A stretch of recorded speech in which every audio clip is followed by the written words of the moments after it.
नमस्कार, जय श्री राम। सभी को सूचित किया जाता है, जितने भी सनातन धर्म के हैं सभी को सूचित किया जाता है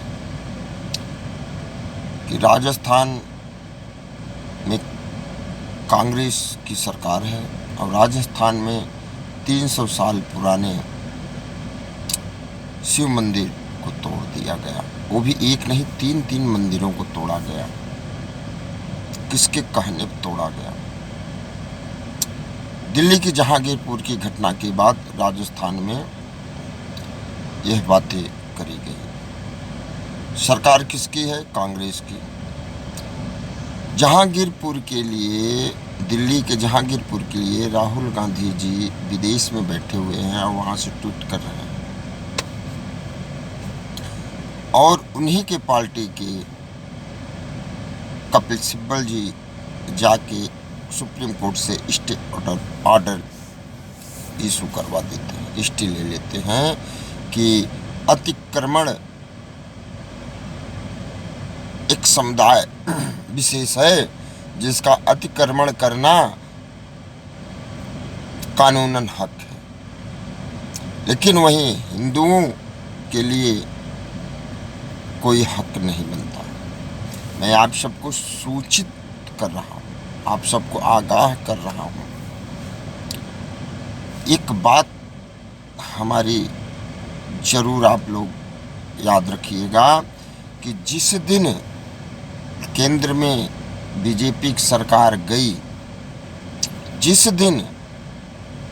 समय बीजेपी की सरकार केंद्र से गई, कांग्रेस की सरकार आई, तो याद रखना कि पूरे देश में मंदिर की बात छोड़ो, जितने संत महंत बड़े बड़े आचार प्रचार कृपाचार बैठे हुए हैं, बड़े बड़े योग गुरु बैठे हुए हैं और जो उद्योगपति हैं, किसी को भी कांग्रेस नहीं छोड़ने वाले। कांग्रेस सरकार आते ही उन सबको जेल के अंदर जाना पड़ेगा। और जो हिंदुओं का मंदिर है, अब जिस तरह से राजस्थान में 300 साल पुराने मंदिर को तोड़ दिया गया, शिव जी के, वो भी ड्रिल लगा के शिव जी के लिंग को खंडित किया गया। बहुत शर्म की बात है।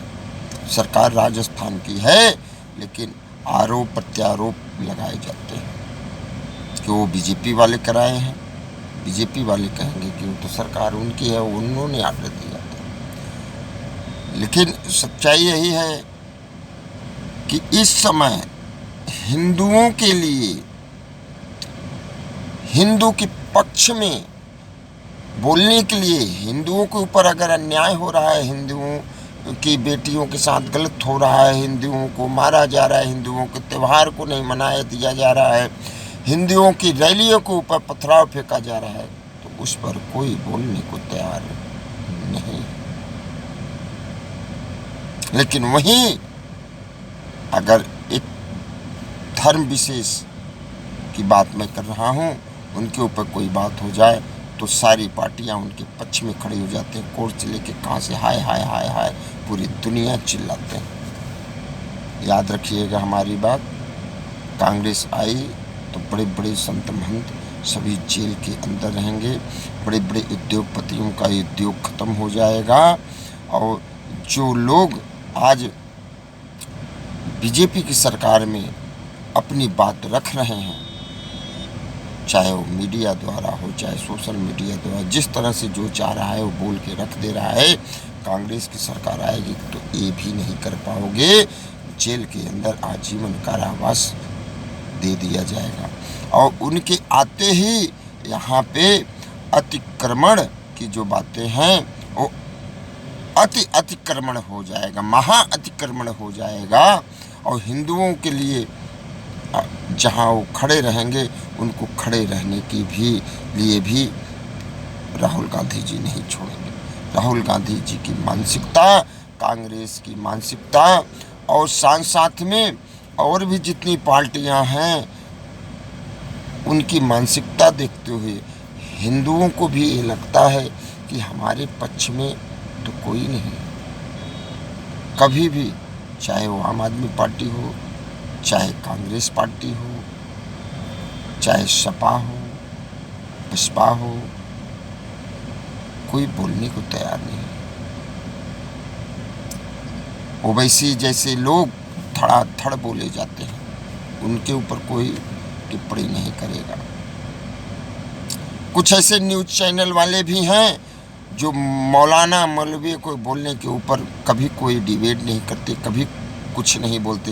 लेकिन अगर कोई संत, जिस तरह से आज बागेश्वर धाम के बाबा जी ने, महंत जी ने बोला, उन्होंने कोई भड़काने वाली भाषण तो नहीं बोला, लेकिन उसको न्यूज़ चैनल वाले चलाए जा रहे हैं धड़ाधड़ कि ये देखिए भड़काऊ भाषण। अरे कितने ऐसे मौलवी हैं, मौलाना हैं, उनके ऊपर कोई कार्रवाई नहीं, उनके लिए कोई मैं, उन्होंने तो खुल्लम में खुल्ला बोला है। लेकिन हम यही कहेंगे, भारत सरकार से आग्रह करेंगे, मोदी जी से, कि आप ऐसी कोई कानून व्यवस्था बनाइए, ऐसा कोई नियम लागू करिए, ऐसी कोई व्यवस्था लाइए कि आने वाले समय में देश में शांति बरकरार रहे। मैं आग्रह ही कर सकता हूँ और कुछ नहीं। आग्रह के अलावा और मेरे पास कुछ नहीं है। मोदी जी, आपसे आग्रह है, कोई कानून लाइए, कोई व्यवस्था बनाइए कि देश को बचाने के लिए अब आप ही सहारा हैं। क्योंकि देखा जा रहा है, जितने लोग हैं, जितनी पार्टियां हैं, सत्ता के लिए, वो उनके अंदर सिर्फ सत्ता की भूख है, कुर्सी की भूख है। उनसे ना किसी आदमी से मतलब है, ना किसी जन से मतलब है, ना अमीरी से मतलब है, ना गरीबी से मतलब है, ना पढ़ाई से मतलब है, ना स्वास्थ्य से मतलब है। वो लोग सिर्फ अपनी देखना चाहते हैं और कुछ भी नहीं। इसलिए मोदी जी, आपसे आग्रह है कि आप कोई ऐसी व्यवस्था करिए जिससे देश में शांति व्यवस्था बरकरार रहे, शांति बरकरार रहे। और जो लोग समझ नहीं रहे हैं, उनको समझाने के लिए भी आप कुछ ऐसे कानून व्यवस्था लाइए। जो अतिक्रमण कर रहे हैं, जो गलत जब चाह रहे हैं, जिनको डर नहीं है, उनके अंदर कानून का डर होना चाहिए। जब भगवान श्री रामचंद्र जी, भगवान जी समुद्र देवता से आग्रह किए, 3 दिन बीत गए, आग्रह करते करते 3 दिन बीत गया, लेकिन समुद्र देव जी ने ना रास्ता देने का नाम लिया, ना तो कुछ सुन रहे थे। भगवान जी को लगा कि अब ऐसे नहीं मानेंगे, तब इन्होंने अग्नि अस्त्र निकाला, कि बाण, कि अब हम पूरे समुद्र को सुखवा देंगे।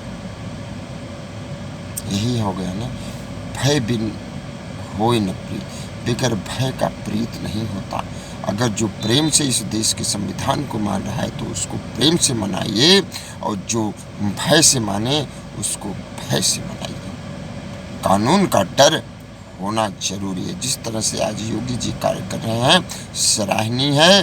पूरे भारत की नहीं, विश्व में योगी जी का चर्चा किया जा रहा है। भय होना जरूरी है।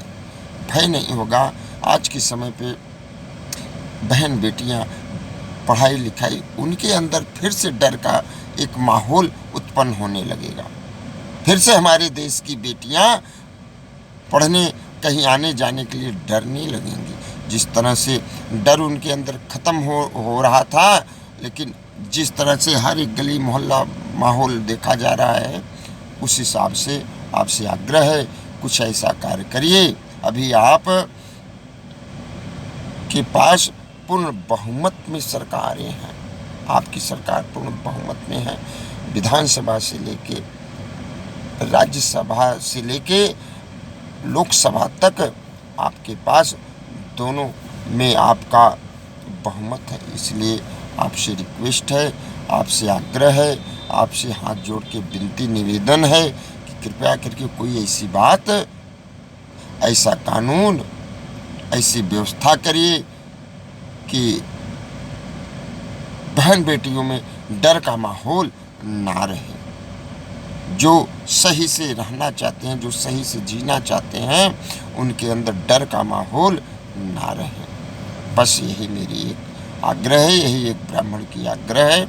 आप इस आग्रह को स्वीकार करें। बड़ी बड़ी धन्यवाद आपकी।